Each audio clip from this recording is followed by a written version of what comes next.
A video game similar to our universe.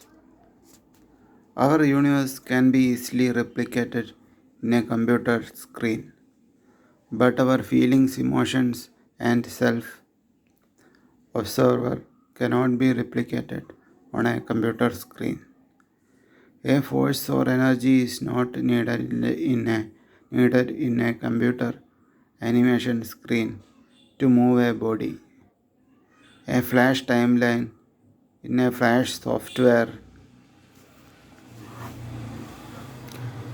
is similar to the time we exist in. A keyframe is similar to the space around us.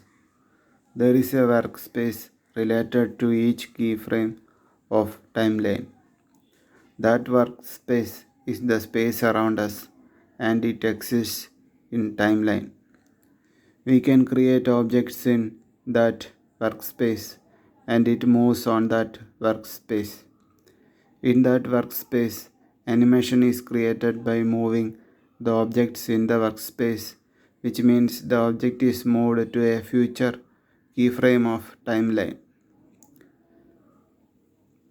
Gavin Gobbin has this idea that expansion of universe is time moving forwards. Gravitation is time moving backwards.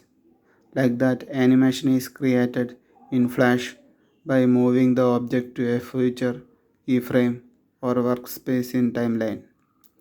When something moves faster than the speed of light, even time moves slowly. If you try to move in the speed of light and try to catch the light, light will be still moving in the same speed. Each object which exists in this universe has a separate time according to its speed. Each object we make on the computer screen or workspace should have a separate timeline for that, which is dependent on its speed. This can be easily replicated in a computer animation screen by software. Gravitation can also be replicated. If a software like this is made, it will be easy to understand the structure of this universe for small children. Also, it will be easy to create a video game like this.